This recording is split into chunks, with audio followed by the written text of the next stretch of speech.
Eva Demšar je prejemnica Nahtigalove nagrade na Filozofski fakulteti v lanskem šolskem letu in sicer za svojo magistrsko nalogo z področja zgodovine in nemcistike. Pravzaprav je šlo za kombinirano nalogo. S čim ste se ukvarjali v svoji nalogi in kaj ste ugotovili v svoji nalogi?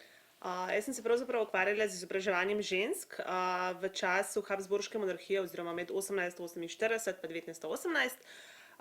Ugotovila sem pa v bistvu to, da o tem vemo še manj, kot sem si pa jaz na začetku predstavljala. No. Jaz sem sicer šla v to tematiko z neko mislijo, ok, o tem se pač ne ve veliko, so razprašeni podatki.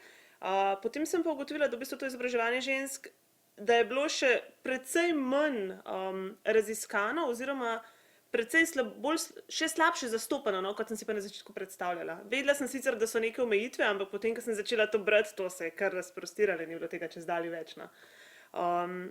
Tako da ne vem, jaz sem v bistvu se odločila raziskovati časovno, se pravi med 1848 pa 1918, se pravi nek potek časovni, potem se pa v bistvu tudi transverzalno posamezne preseke gledala, se pravi izobraževanje osnovnošolsko, pa potem višje šole, srednje šole, gimnazije, univerzo, ki je pravzaprav niti ni bilo tam skoraj do konca, in jih med seboj primerjala, se pravi vedno dekleta, fanti in v bistvu iskala tiste podobnosti, pa predvsem razlike, ki jih je bilo največ. No. In kakšne so te razlike in podobnosti?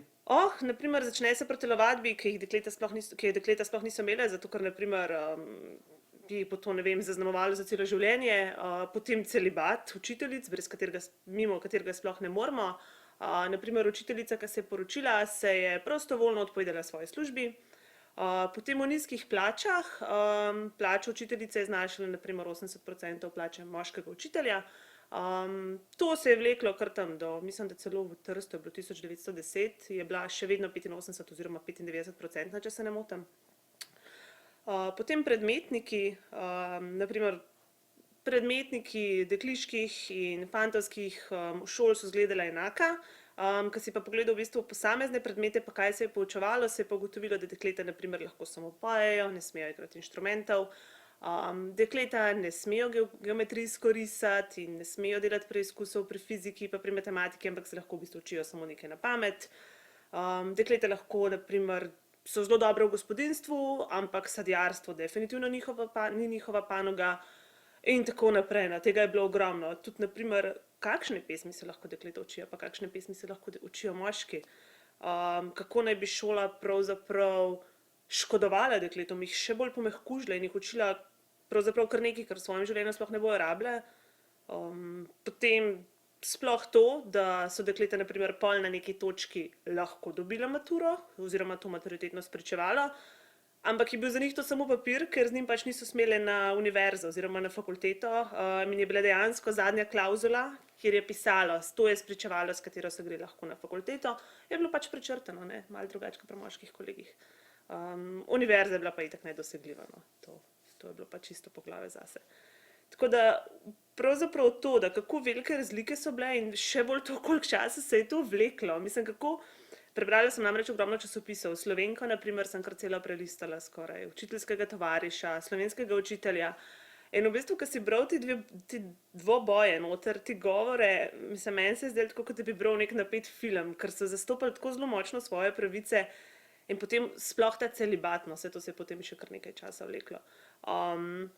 Kakšne razlike so bile, no, naprimer, kako je en del strmo šel k tem, da odprava celibata je nujno potrebna in potem na drugi strani so bile tudi ženske učiteljice, ki so trdile, da celibat mora biti, ne. Tako da, hud boj, no. Ste omenili različne položaje pa plače, ne. Ja. Pa ugled učiteljice, ali bi ugled učiteljice recimo primerljiv z ugledom učitelja, vemo, da je na vasi, ne, učitelj pa župnik sta bila ugledni osebi, ne. Ja, ne, učiteljica je bila pač učiteljica, ampak se mi zdi, da vsaj, kakor sem jaz razbrala iz tega, učiteljica sicer je imela mogoče ugled, ampak še zdaleč ne takega kot učitelj. Učitelj je bil avtoriteta, učiteljica je bila bolj kot ne bila neke vrste mama. Zdaj, iz tega vidika, naprimer, učitelj je bil lahko tudi oče, ne? Ampak učiteljica pa ni mogla biti mama in oni so to upravičevali z besedom, da lahko dela samo eno stvar, da pač ali ima svoje potomstvo ali pa se v bistvu ukvarja z učenci in so to njeni otroci, ne? Tako da ne, ugled učiteljice. Verjetno, se mi zdi, da kasneje so potem dobivale na ugledu.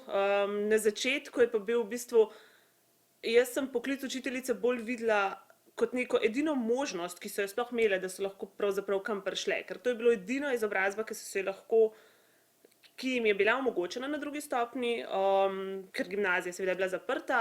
Potem so bile pa edino te, ne vem, babiške šole, trgovske šole, ampak to je pač ostalo na neki nižji stopni. No. Niti ni primerljivo z nekimi današnjimi srednjimi šolami, ampak je še vseeno bilo precej nižje. Vaša naloga šla čez neke filtre, ne, in na koncu je zdaj prepoznana kot takšna, da je vredna Nachtigallove nagrade. Kaj pa to pomeni študentu? Zagotovo neko zadovoljstvo. Mislim, jaz sem bila pač iskreno sem bila presenečena in sem bila seveda vesela, ker konec koncev, ko ti to napišeš, pa si rečeš, tega je pa res velik, ne, ampak se mi zdi, da seveda si ponosen, ampak ko dobiš še nekaj od zunanjo, neko potrditev, se ti pa sploh zdi fajn, ne, tako da ja, jaz sem je bila vesela in zagotovo je to neka stvar, s katero se lahko pohvalim in se mi zdi, da se lahko pohvalim kjerkoli in rečem, hej, lej, to je bilo pa zelo dobro delo, ne, neko izhodišče mogoče tudi za naprej, tako. Nas veseli in še na mnogo takih uspešnih rezultatov vašega dela. Najlepša hvala.